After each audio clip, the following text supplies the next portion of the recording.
మొదటగా మన వీడియో పై ఛానల్ చూసేటువంటి వాళ్ళు మన ఛానల్ అయితే సబ్స్క్రైబ్ చేసుకోండి. తెలుగుదేశం పార్టీ ప్రతిష్టాత్మకంగా తీసుకున్నటువంటి 2024 ఎన్నికలలో ఇచ్చినటువంటి మేనిఫెస్టో ఇప్పుడు అమలు పరుస్తున్నటువంటి విధానం మనం చూసాము. అయితే తాజాగా వచ్చేసి ఈ యొక్క 2 సంవత్సరాలు కంప్లీట్ అయిపోయింది. ఈ యొక్క రేపు పెట్టేటువంటి బడ్జెట్లో ఫిబ్రవరి 11వ తారీఖు నుంచి అసెంబ్లీ సమావేశాలు స్టార్ట్ కాబోతున్నాయి.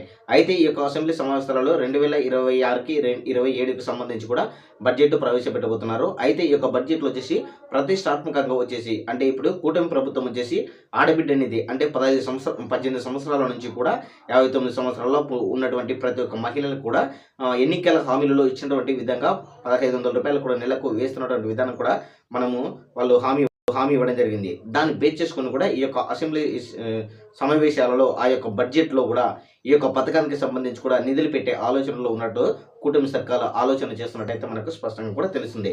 ఎందుకంటే ప్రతిపక్షానికి వచ్చేసి ఇప్పుడు ఒక ఆయుధం లాగా ఉంది. ఈ యొక్క ఆడబిడ్డ అనేది మీరు ఇచ్చేటువంటి హామీ ఇంకా అమలు చేయలేదని కూడా వైఎస్ఆర్ కాంగ్రెస్ పార్టీ ఆరోపణలు చేస్తున్నటువంటి విధానం మనము చూస్తున్నాం అనమాట.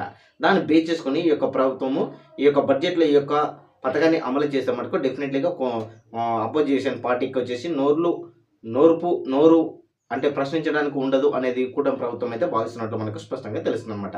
సో ఫైనల్గా మనం అబ్జర్వ్ చేస్తే మటుకు రేపు జరగబోయే అసెంబ్లీ సీజన్లో ఈ యొక్క ఆడబిడ్డ నిధికి సంబంధించి రూ. 1,500 కూడా సంబంధించి నెలకి అందరికీ కూడా ఈ యొక్క బడ్జెట్ పెట్టే ఆలోచనలో ఉన్నట్టయితే కూటమి సర్కార్ అయితే ఆలోచన చేస్తుంది.